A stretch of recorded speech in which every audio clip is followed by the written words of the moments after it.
How's it going, everybody? Welcome back to Your Motors. I'm Brendan Yavis, bringing you a guide to maintain your ride. In this video, we're going to be talking about cruiser suspension and how to replace these parts. You can find all the parts you need on vormotors.com.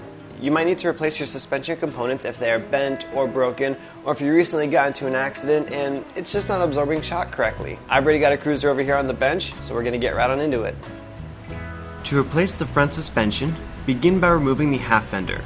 2 screws hold it on, one on both sides. The ones on this cruiser are already loose, and an Allen wrench makes quick work of the job. Now we are going to remove one of the wheel nuts. I'm using a socket on a ratchet to remove it. Once you've got it off, grab a metal rod and a hammer and use it to drive the pin out the other side.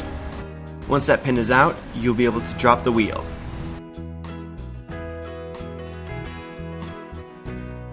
Keep in mind there are 2 spacers that sit on the pin. The longer one will be further from the brake caliper, and the shorter one will be closer to the brake caliper. Speaking of the brake caliper, we're going to remove it. 2 screws hold it on, and if they are tight, slip a box wrench over your Allen wrench for added leverage.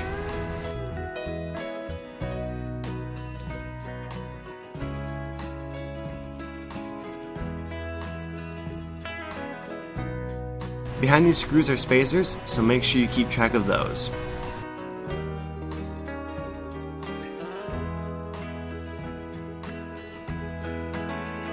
Next, let's remove the nuts that hold on the suspension springs. These are really tight from the factory, so you may need a buddy to hold the scooter while you turn the wrench. Mine have already been pre-loosened for me using the help of one of our technicians. With those off, spin the shock absorber until it comes off.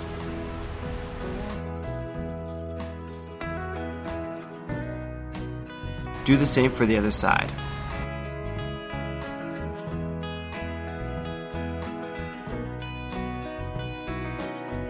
Bear in mind that the shock absorbers are different depending on which side they are on. When you do this repair, make sure that you have both sides to the pair. On the right shock absorber, there's this plate that's held on with 2 screws. Make sure you pull that plate off the old unit and install it on the new unit when doing this job. After you've done that, you can begin screwing in the new shock absorbers. Before we get there though, I'm going to show you how to replace the stem base. If this part is bent or broken, it needs to be replaced. 4 screws hold it on, and an Allen wrench makes short work of them.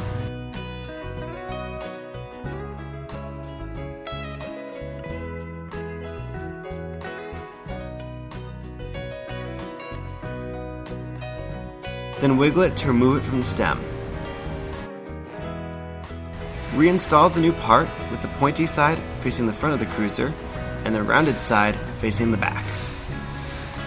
Thread those 4 screws in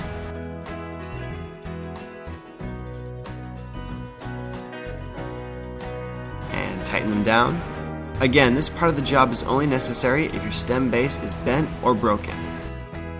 Now you can screw in your new shocks on the cruiser until they bottom out. The shock absorber with the caliper mounting plate attached to it goes on the left side. The shock absorber without the plate goes on the right side. Then we can lock them in place with these nuts. Thread them on and tighten them down with a wrench. You don't have to get them as tight as before, just tight enough.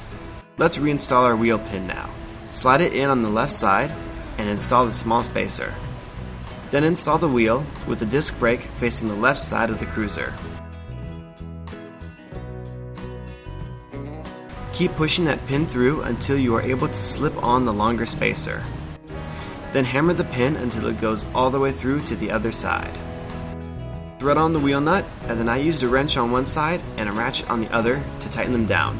You will need to hold the opposite nut with something to keep it from spinning while you tighten everything down. A couple final turns here, and we can reinstall our brake caliper.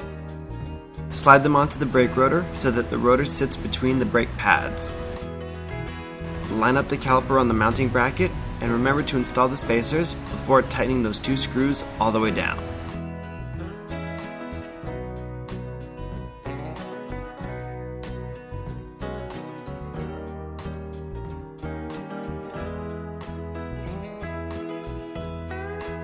Next, we will reinstall the half fender. 2 screws, one on each side, holds it on, and once you've gotten those tight, you're done with the front suspension. Now let's move on to the rear. Before replacing your rear shock absorber, make sure that you have purchased an identical part. This shock has wider ends and larger bushings, meaning it won't fit on this cruiser. Replacing the rear shock absorbers is a pretty straightforward process. 2 screws hold it on, and we're going to start with the top screw. Back it off with an Allen wrench, making sure that the nut on the other end doesn't spin. If it starts to spin, hold it in place with a wrench and continue removing the screw. Be careful not to lose that nut. Remove the remaining screw holding on the shock absorber, and then you'll be able to remove the shock completely. Before installing a new shock, bear in mind that the longer screw goes into the deck and that the shorter screw goes into the wheel mounting bracket. Line up your new shock and start threading in the smaller screw, then tighten it down. For the longer screw, insert it into the shock and begin threading on the nut just enough to get it started on the screw. Swing the shock down and begin tightening the screw, holding the nut with a wrench to keep it from spinning. Once you've tightened that screw all the way down, you can remove your tools and you're done. The process is the exact same for the other side. If the screw hole on your wheel mounting bracket is stripped, then you will have to replace the entire bracket. Start by disconnecting your shocks if you haven't already.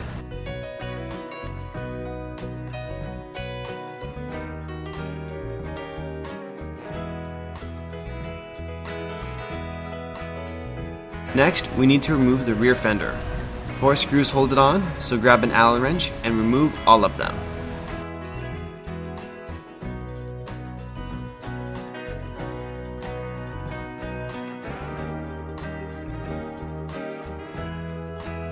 When the fender is disconnected, place it to the side, out of the way. These 2 screws hold on the brake caliper, and that needs to come off, so back these off as well. If the screws are too tight to get off, use a box wrench for some extra leverage.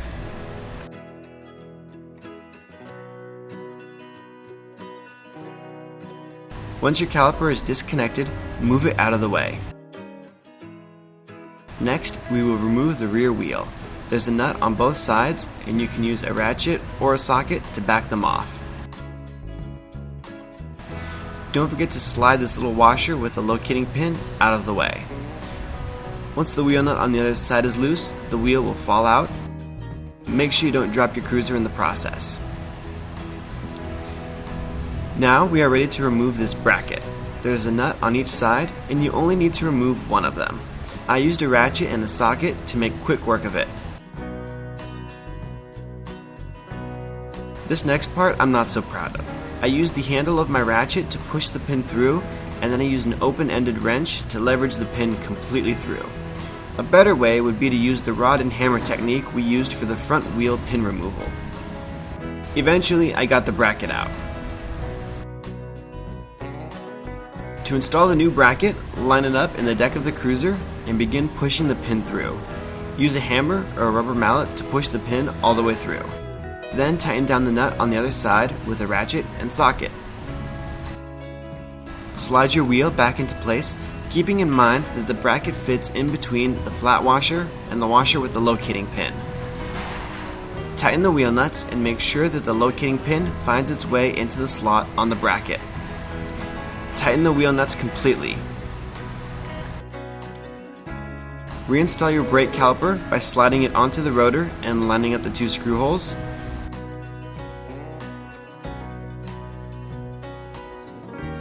Tighten those screws completely down to mount the brake caliper.